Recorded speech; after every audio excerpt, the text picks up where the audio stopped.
Hello दोस्तों। तो आप कैसे हैं? आई होप आप बहुत अच्छे होंगे और अपनी पढ़ाई पूरी मंथन से कर रहे होंगे। तो आज हम लोग इस वीडियो में देखने वाले हैं कक्षा 10th गणित का अति कठिन और बहुविकल्पीय प्रश्न अर्थात MCQ प्रश्न देखने वाले हैं। इसमें कुल टोटल 25 क्वेश्चन है।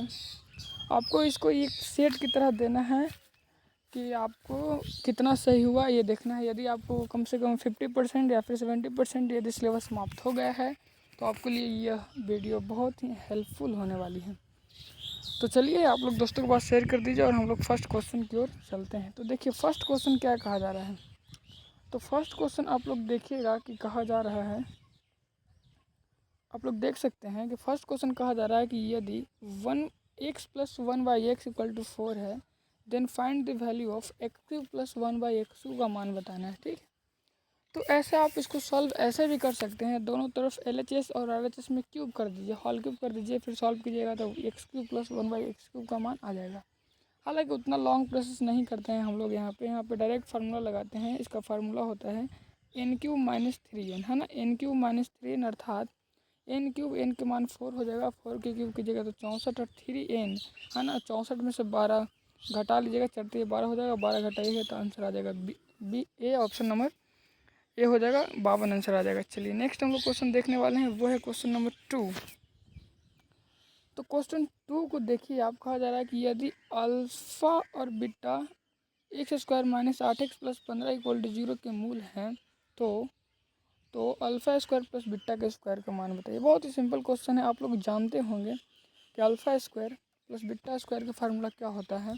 तो अल्फ़ा प्लस बीटा का whole square -2 alpha into beta, तो अल्फ़ा प्लस बीटा का होल स्क्वायर अर्थात -b/a अर्थात 8 के स्क्वायर 64 हो जाएगा। ठीक है, -2 alpha into beta, 2 alpha into beta का मान c/a हो जाएगा। तो 15 दूनी 30 और 64 में से 30 घटाएंगे तो आ जाएगा आंसर 34, अर्थात कौन आंसर हो जाएगा मेरा सी इज़ द राइट आंसर। ठीक है, चलिए नेक्स्ट हम लोग क्वेश्चन देखने वाले हैं, थर्ड नंबर क्वेश्चन। और आपको देखना भी है कि कितना हम सही कर रहे हैं, है ना। तो कहा जा रहा है कि यदि किसी AP का प्रथम पद कितना है, तो प्रथम पद दिया गया है 7। ठीक है ना।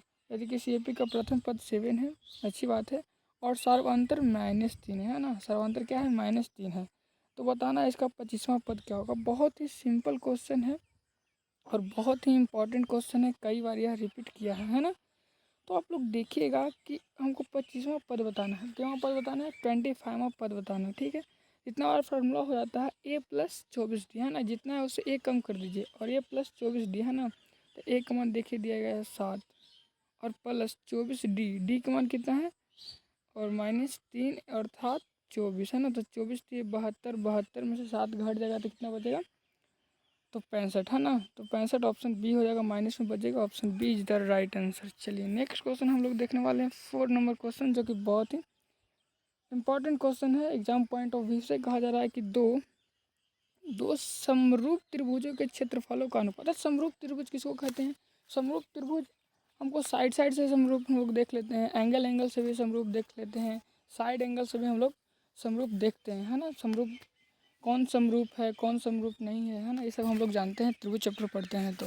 तो कहा जा रहा है कि क्षेत्रफल दिया गया है तो इसकी भुजाओं, संगत भुजाओं का अनुपात क्या होगा। तो हम लोग ये सभी जानते हैं कि जो क्षेत्रफल स्क्वायर में होता है और भुजा उसका रूट में होता है। तो बस स्क्वायर दिया गया है, क्षेत्रफल दिया गया है, इसको रूट निकाल दीजिए, अर्थात 7:8 हो जाएगा, option number A is the right answer. ठीक है, चलिए इसी प्रकार से हम लोग 5 नंबर क्वेश्चन देखते हैं। कहा जा रहा है कि बिंदु ए दिया गया है -2, 3 एंड बिंदु सी दिया गया है 4, -5। तुमको बताना है बीच की दूरी। बीच की दूरी निकालना बहुत ही आसान होता है। कहा जा रहा है बीच की दूरी की फार्मूला आप लोग जानते होंगे कि √x2 - x1 का whole square plus y2 - y1 का होल स्क्वायर।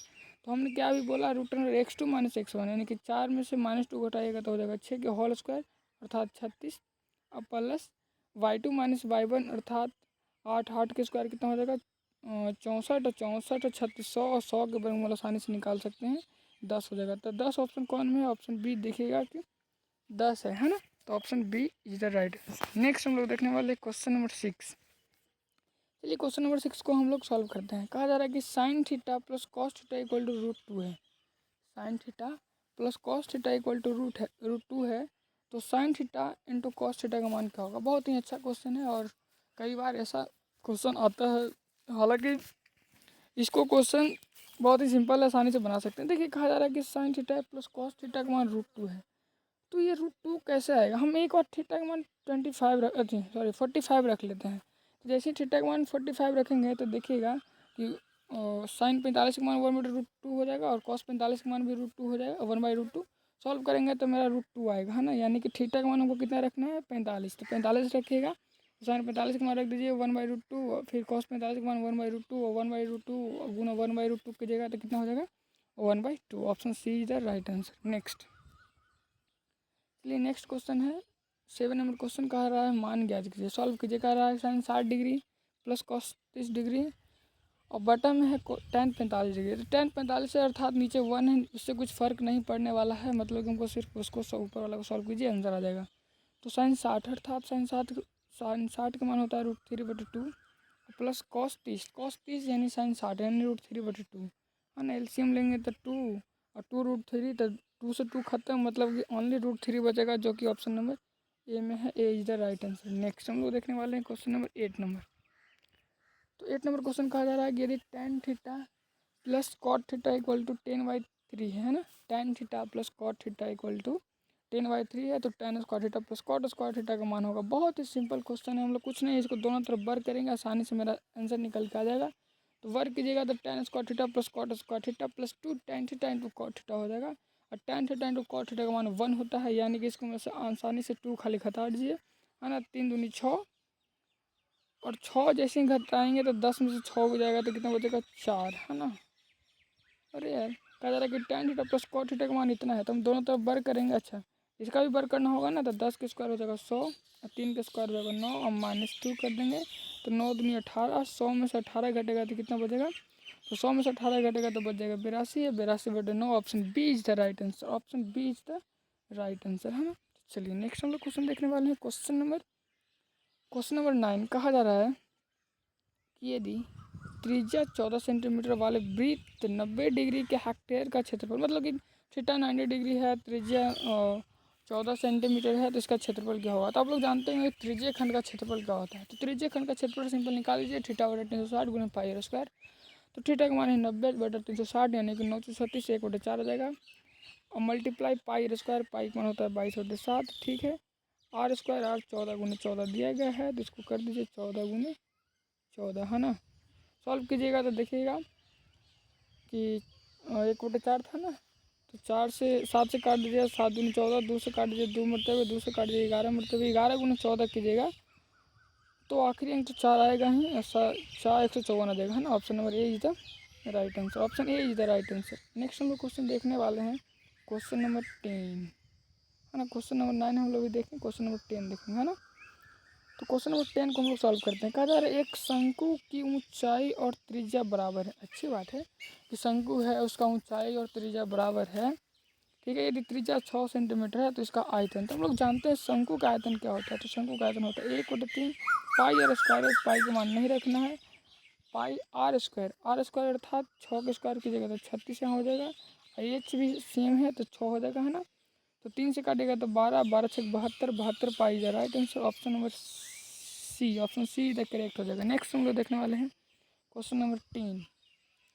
चलिए क्वेश्चन नंबर 10 कहा जा रहा है कि एक थैले में 4 लाल गेंद है, 5 नीली गेंद है, 3 हरी गेंद है। तो कहा जा रहा है कि गेंद निकालने पर लाल गेंद की प्रायिकता, एक गेंद क्या कर रहा है इसमें से यादृच्छा निकाल रहा है अपने मन से, तो कहा जा रहा है कि लाल गेंद आने की प्रायिकता क्या होगी। तो हम लोग जानते हैं कि प्रायिकता का फार्मूला होता है आने की संभावना बल्कि टोटल संभावना, है ना। तो आने की संभावना इसमें कितनी है देख लीजिए आप यहाँ से कि लाल गेंद निकाल रहा है, लाल गेंद 4 है और टोटल संभावना कितना है, तो 5 और 9 और 9 और 3 12, तो 4×3 12, 1/3 राइट आंसर हो जाएगा। Option number B is the correct answer हो जाएगा। चलिए नेक्स्ट क्वेश्चन हम लोग देखने वाले हैं क्वेश्चन नंबर 12। तो क्वेश्चन नंबर 12 कहा जा रहा है सॉरी क्वेश्चन नंबर 12 का कहा जा रहा है कि यदि किसी द्विघात समीकरण का मूल 2 और -5 है तो समीकरण कौन सा है। देखिए हमको मूल दिया गया है, अर्थात अल्फ़ा दिया गया है और बीटा दिया गया है। तो यहाँ से सबसे पहले हम अल्फ़ा प्लस बीटा निकालेंगे, तो अल्फ़ा प्लस बीटा निकालेगा तो -3 आ जाएगा, ठीक है। अल्फ़ा इंटू बीटा निकालेंगे तो -10 हो जाएगा, ठीक है। और रख दीजिए x² minus alpha plus beta, अर्थात x² + 3x, x² minus alpha plus beta और प्लस अल्फा इंटू बीटा है ना, तो अल्फा इंटू बीटा का -10 होगा, यानी कि x² और प्लस 3x -10 है ना। ऑप्शन नंबर 1 करेक्ट हो जाएगा। नेक्स्ट हम लोग देखने वाले हैं क्वेश्चन नंबर 13 यानी कि 13। कहा जा रहा है कि a+b इक्वल टू कितना है, 10 है। a+b इक्वल टू 10 है, ab इक्वल टू 21 है, then find the value of a³ + b³ का मान बताना है। बहुत ही सिंपल क्वेश्चन है। हम लोग सबसे पहले तो जानना होगा कि a³ + b³ का फार्मूला क्या होता है। तो a³ + b³ का फार्मूला होता है a + b into a² + ab + b², ठीक है। a + b into a² + b² - ab होता है। तो a + b, प्लस का मान 10 है तो 10 लिख दिए, इंटू a² + b²। तो a² + b² मान यहाँ से निकाल लेंगे हम लोग, तो यहाँ से दोनों तरफ वर्ग कर दीजिएगा तो क्या हो जाएगा कि 10 के स्क्वायर हो जाएगा 100, ठीक है। a² + b² और प्लस 2ab, तो 2ab का मान कितना है 41 है, 21 है, तो 21 दूनी 42 हो जाएगा। इसमें से 42 घटा दीजिए, मतलब कि 42 घटाएंगे तो जैसे ही 42 घटाएंगे मेरा आ जाएगा 58, है ना। तो हो गया a + b into a² + b² - ab कितना है मेरा 21 है ना। तो घटाइएगा तो 8 में से 1 जाएगा तो 7 बचेगा, 5 में से 2 गया तो 3 बचेगा, 37 में 10 से गुना करिएगा तो 370। Option number A is the correct answer हो जाएगा। चलिए नेक्स्ट हम लोग क्वेश्चन देखने वाले हैं 14 नंबर क्वेश्चन। तो 14 नंबर क्वेश्चन कहा जा रहा है कि x/y का मान दिया गया है 3/5, कहा रहा है x + y का मान 64 है, तो x का मान बताइए। बहुत ही सिंपल क्वेश्चन है। इसको आप विलोपन विधि, प्रतिस्थापन विधि, कोई भी विधि से चाहते हैं तो वह सॉल्व हो सकता है। ऐसा आप ऑप्शन से भी इसको सॉल्व कर सकते हैं।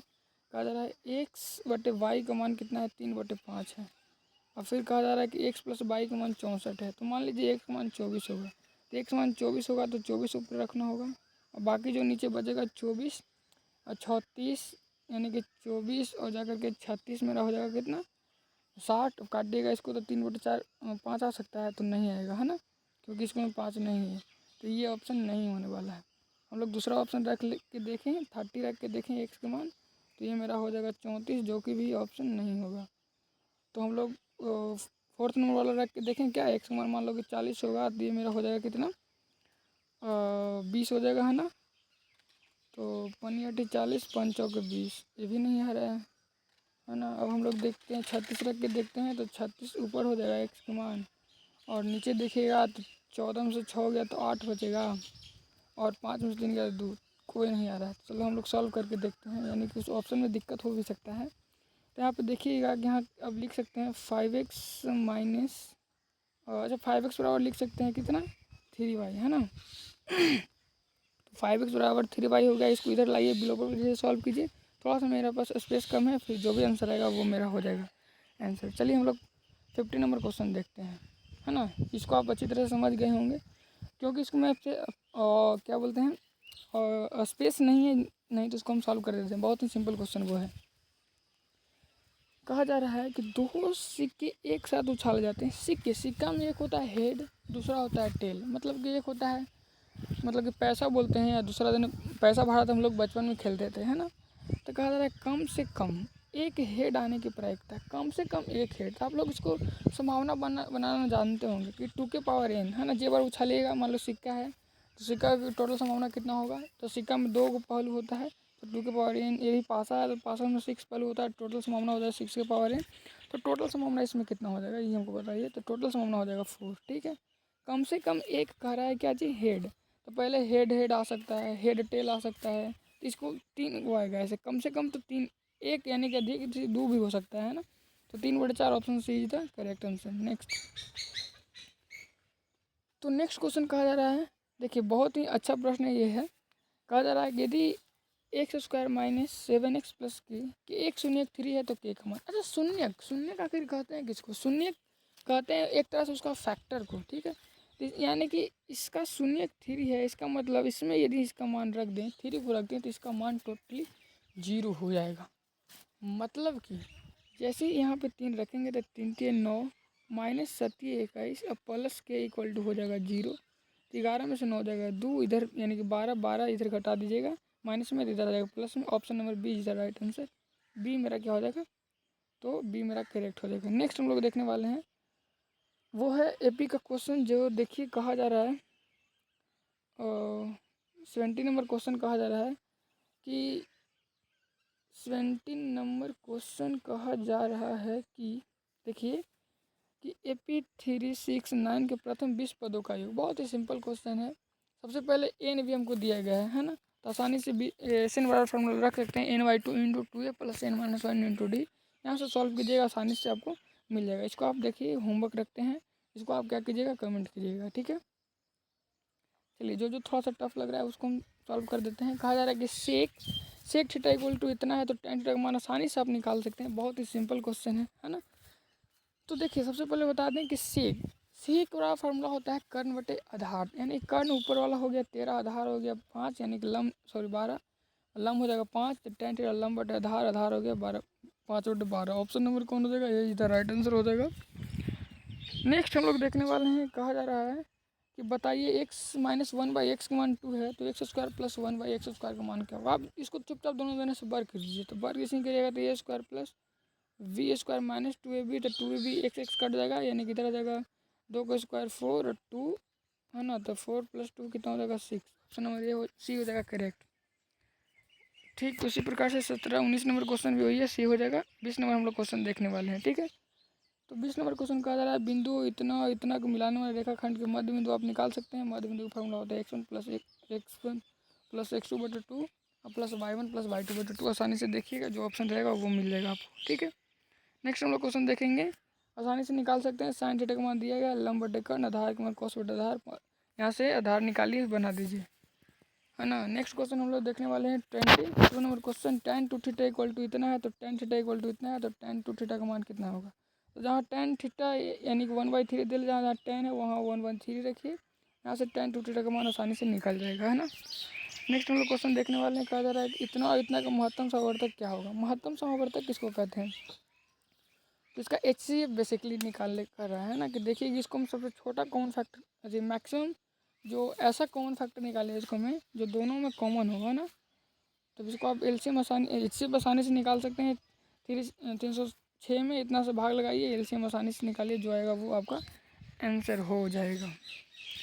नेक्स्ट 24 नंबर क्वेश्चन आपको क्या है, होमवर्क है, आपको इसको सॉल्व कीजिएगा और इसको कमेंट कीजिएगा। बाकी सब उस ऊपर तो हम सबको हिंट दे दिए, क्योंकि सिंपल क्वेश्चन था। अगले बार हम लोग थोड़ा सा टफ लाएंगे जिसको हम बना सकते हैं, है ना। तो चलिए 25 नंबर एंड 24 नंबर क्वेश्चन आप लोग होमवर्क रखिए, इसको आप लोग ठीक कमेंट कीजिएगा। तो आज के लिए इतना ही, पूरी वीडियो देखने के लिए थैंक्स।